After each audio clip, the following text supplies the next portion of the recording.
So, what messages are you sending to the brain? And how does this play a role in your pain?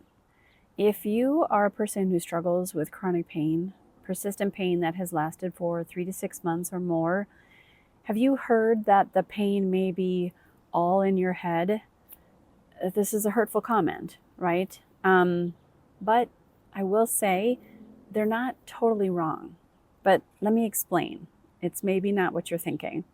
When we hear that comment, it's all in your head, it's very negative because it's insinuating that we're making it up or somehow that the pain is not real.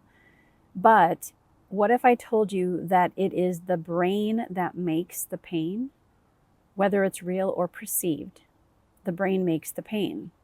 So, technically, scientifically speaking, it is in your head, but not the way that that phrase is making us think. The body sends messages to the brain, and it sends two types of messages. It sends what's called danger in me messages, and it also sends what's called safety in me messages. Thanks to this wonderful book by David Butler and Laura Mosley, they really do a nice job of breaking this down in their book called The Explain Pain Handbook, Protectometer. The tricky thing is that if you're a person who struggles with chronic pain, you may be stacking those danger messages on top of one after another, and rightfully so, because your pain is real. But this also is not just affecting the brain-body connection, it's also affecting something called the autonomic nervous system. And I don't want to get too technical or too far into the jargon that may be familiar or unfamiliar for you. But what I do want to say is pain science is not new. It's over a decade old, and it's just not taught or shared in Western medicine in the acute care model. They focus mostly on pain that lasts 3 months or less due to injury, surgery, the like. But they are not used to working with someone who has persistent pain. I will also share more videos about the nervous system because it is really crucial and important to understand how to regulate the nervous system. But just for now, for this video, let's connect again with the messages. So if you are a person who's struggling daily with persistent pain, I encourage you to make two lists. First, make the list of any danger message that you may be sending to the brain on a daily basis. This could be an example of I worry about falling, or I worry that I may have to cancel my plans because the chronic pain might have a flare up and I can't make it to this event that I really want to go to with a friend. It might be a fear of getting to the level of debilitating pain maybe that you once were. Maybe anything that creates this sense of fear, worry, concern.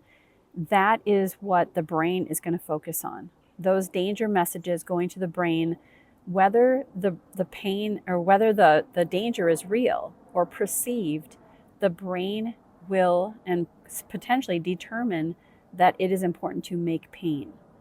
So, with that being said, I want you to just to make a list and think about any of those messages that you might send to the brain, whether they are true and valid because of past pain, or maybe it's just something like, oh my gosh, I wonder if this could happen. All of those are under that umbrella. Then, in another column or on another page, make a separate list of what's called safety in me messages. These messages are anything that puts that soft smile on your face. They could be anything or anyone that brings you joy. You notice beauty, love. I often talk to my clients about if they have a four-legged that they love, maybe a dog, cat, a pet. That often kind of conjures up that emotion. And it could be a person that is really important and special to you. Anything that brings you to a space of peace and comfort. It could be a place. Maybe you have a favorite location that you love to travel to, or a favorite activity that you enjoy and have enjoyed doing. those would all fit under the safety in me messages. They just bring that soft smile, and they bring us that place of relaxation. So once you have your lists, I encourage you to go back and take a look. And if you're like my clients, many of you can easily stack the danger in me messages. The safety in me messages are much harder to come by. Sometimes they're harder to focus in on because due to the chronic pain, makes total sense why you would be focusing more on the danger than on what feels safe. But if you would try to stack more of those safety messages on this page and really take time, invest time to go back through your life and say, what are those things that bring me peace?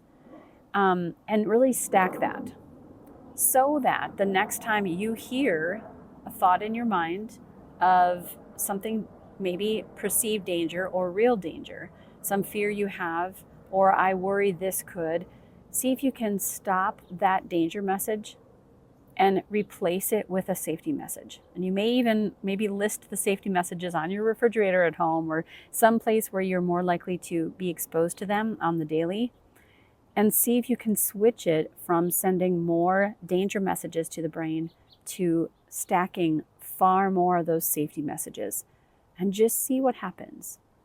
Pause when you feel that worry, that concern, and if possible, focus on something that brings a soothing smile to your face, actually soothes your soul and brings that laughter and comfort. And just see if you begin to notice anything that makes a difference for you. These are all tiny little tools that when put together, they teach us how to change and influence our pain. Thank you for listening to this video. If you want to hear more about this and these ways and means of changing and influencing your pain, if you struggle with chronic pain, I'm here for you. I've got you. And I'd be very honored if you would like and subscribe and share with friends. It's really important and it's time to share more about pain neuroscience education so that the patient, you who have chronic pain, can better understand your pain and be an advocate for your own pain so that you can find ways to influence and change and possibly even the path to easing pain. Thank you for listening.